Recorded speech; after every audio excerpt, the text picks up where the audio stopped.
जी, इसीलिए तो मैं इनको शामिल और गुफ्तगू कर रहा था।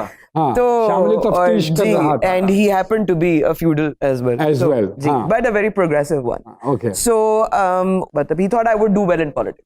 हाँ। मगर मेरी कोई ऐसी खास एम्बिशन नहीं थी। हाँ। Always a die hard romantic.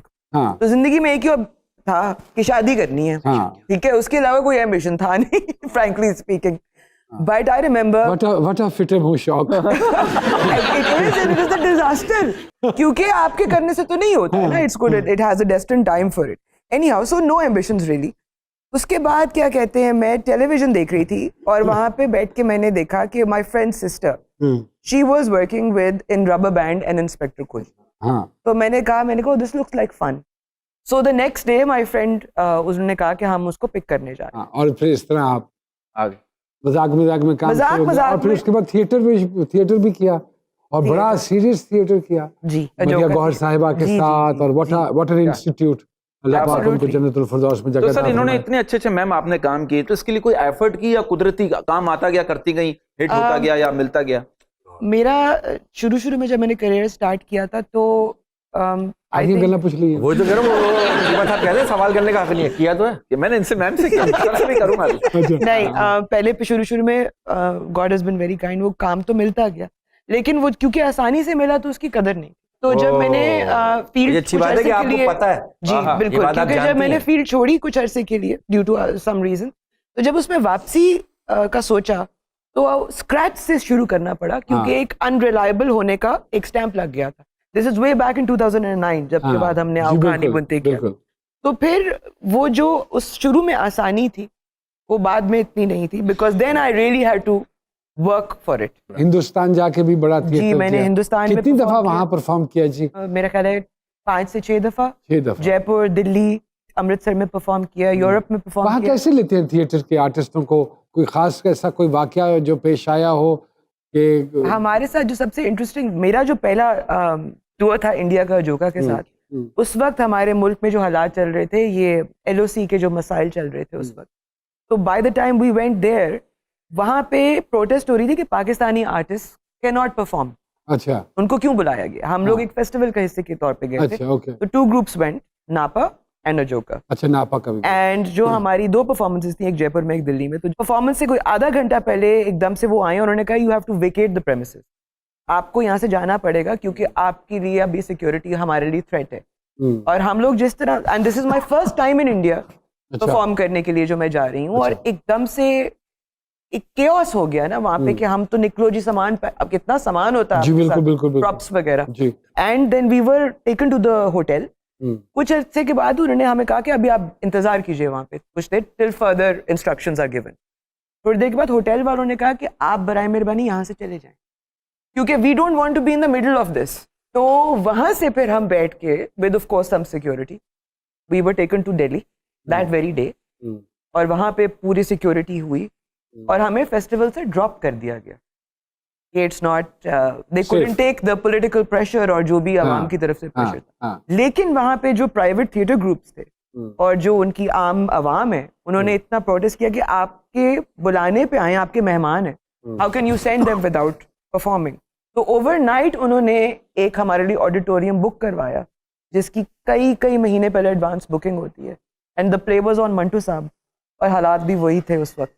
अल्लाह अकबर। और वहाँ पे हमें सुबह 6 बजे पता चला कि हमारी परफॉर्मेंस है, तो हमने 250 की कैपेसिटी का auditorium solely for the media, we did a performance that was jam packed, and I still believe इससे ज़्यादा इमोशनल परफॉर्मेंस जो है वो मैंने लेकिन उन हालात में परफॉर्म करना उस्मा साहिबा एक बड़ी बात है। वो जज्बा, नोमी भाई ग्रीन रूम में नेशनल एंथम गा के स्टेज पे चढ़े, वाह वाह वाह वाह। लेकिन वो परफॉर्मेंस और जो हमें जो reaction, people were crying in the audience. और ये आप लास्ट टाइम कब परफॉर्म करके आई हैं आप? इंडिया में लास्ट टाइम गई थी जब मदिया आपा हयात थी। अच्छा, अमृतसर में, आई थिंक दैट वाज 2017। उसके बाद कोई ट्रूप नहीं गया? नहीं, but we also not just in India, हमने यूरोप में बुल्ला परफॉर्म किया, बाबा बुल्ले शाह का play in Copenhagen. University of North Carolina में हमने दारा शिको का प्ले किया। अच्छा, so like it's an honour to represent your country. क्या बात। एक छोटा सा वक्फा जी सरकार में।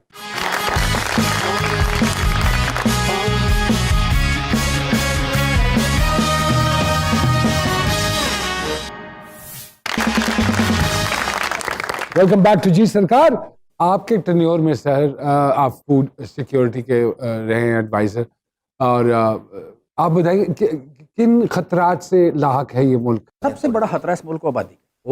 48,40,000 लोग सालाना बढ़ते हैं इस मुल्क में। भुट्टो या आप कह लें कि अपना ये जो या और अयूब, उसके बाद मैंने कभी वो तो नहीं ये देखा। धरनों का मकसद ये तो नहीं है कि घर से दूर रहेंगे तो आबादी बिल्कुल ठीक रहेगी? नहीं, ये नहीं है। हमने भी हमारी गवर्नमेंट भी इसमें कोई इस फील्ड में उतना काम नहीं कर सके। नहीं कर सके हम। अच्छा, दूसरा खतरा है इस वक्त हम ग्लोबल एवरेज से 38% कम खा रहे हैं। कम खा रहे हैं। नंबर 2 है कि हमको $10.5 अरब की इंपोर्ट कर रहे थे, इस साल को 13-14 हो जाएगी। ठीक है। सो इसका मतलब है कि हमारी जो कराची पोर्ट है, कराची पोर्ट वास कि दुनिया की सबसे ज़्यादा गंदम यहाँ से एक्सपोर्ट हुआ करती थी। अब दुनिया की सबसे ज़्यादा गंदम यहाँ पे या मिस्र की पोर्ट पे इंपोर्ट होती है।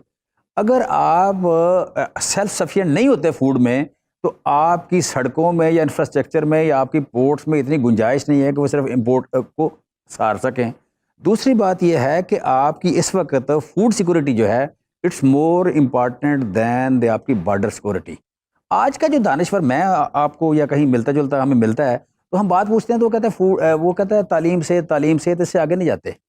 इंसानी ज़िंदगी की ज़रूरियात की तरतीब सबसे पहले साफ़ हवा, उसके बाद साफ़ और मीठा पानी, और उसके बाद खुराक।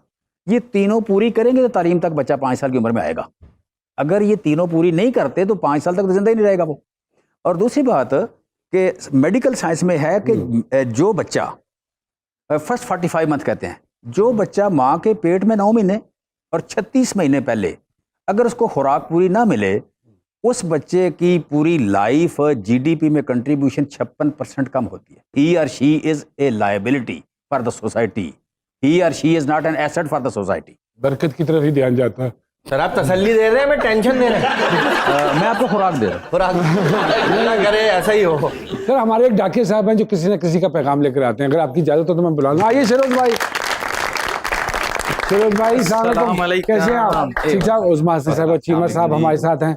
और किसका पैगाम लेकर आए हैं? सरकार आज पैगाम जो है आम आवाम में से एक बंदे का पैगाम है। अच्छा, जिसने कानून के हवाले से एक पैगाम गिला दिया है। किया तालीम। वाकई सही कह रहे हैं, असि तलीम ਨੂੰ ਅਮੀਰ ਹੁੰਦੇ ਰਹਿੰਦੇ ਆ। खुराक बहुत बड़ा मसला है, ਉਹਦੇ ਵੱਲ ਧਿਆਨ नहीं जा रहा। You are so right, I agree with you. हाँ जी सरकार उसकी थोड़ी सी सजेशन है। वो कह रहा है कि हमारे जो पुलिस हजरात हैं उनमें जो है वो लेडीज पुलिस भी होनी चाहिए। पहली दफा डाकिया के मुंह से सुना सजेशन। डाकिया दे रहा है। वो कहता है कि उंज ते पुलिस बथेरी है, लेडी पुलिस क्यों थोड़ी है? हाँ बहुत थोड़ी है। ते इहदे च भी जे वादा हो जाए, मामला बड़ा ही सादा हो जाए। हाँ वाह, अच्छी वाह। बात। ਇਹੋ ਹੀ ਸੋਚ ਕਿਉਂ ਮੋੜੀ ਹੈ? हाँ ਲੇਡੀ ਪੁਲਿਸ ਕਿਉਂ ਥੋੜੀ ਹੈ? वाजी वाह। ਤੇ ਲਹਿਜਾ ਜਿੰਨਾ ਵੀ ਕੌੜਾ ਹੋਵੇ, ਬੰਦਾ ਕੋਈ ਨਾ ਚੌੜਾ ਹੋਵੇ। ਤੇ ਕਰਨੀ ਕਿੰਨੇ ਬੇਗੌਰੀ ਹੈ, ਲੇਡੀ ਪੁਲਿਸ ਕਿਉਂ ਥੋੜੀ ਹੈ? थोड़ी है। ਤੇ ਭਾਵੇਂ ਜਿੰਨੀ ਵੀ ਜ਼ੋਰ ਦੀ ਵੱਜੇ, हम्म, ਹੱਥ 'ਚ ਫੜੀ ਸੋਟੀ ਤੇ ਸੱਜੇ, वाह वाह। वाह। ਸਭ ਨੇ ਕਹਿਣਾ ਸੌਰੀ ਹੈ। हाँ, ਲੇਡੀ ਪੁਲਿਸ ਕਿਉਂ ਥੋੜੀ ਹੈ? हाँ, ਤੇ ਤਫਤੀਸ਼ੀ ਜੇ ਕੋਈ ਲੇਡੀ ਹੋਵੇ, हाँ, अच्छा ਦੱਸਣ ਲਈ ਹਰ ਕੋਈ ਰੈਡੀ ਹੋਵੇ। हाँ ਲੁਕਾਉਣੀ ਗੱਲ ਨਹੀਂ ਭੋਰੀ ਹੈ, वाजी सही वाह। बात है। ਤੇ ਲੇਡੀ ਪੁਲਿਸ ਕਿਉਂ क्यों ਥੋੜੀ? थोड़ी है? ਤੇ ਸੋਚੋ ਜੇ ਫਿਰ ਨਾਕੇ ਲੱਗਣ, ਲੋਕੀ ਚਕਮਾ ਦੇ ਕੇ ਲੰਘਣ। कभी भी नहीं। कभी भी नहीं। और सर हम अपने लेडीज पुलिस को फिर ये कहते हैं, आपकी मोहब्बत ने मुझे चारों तरफ से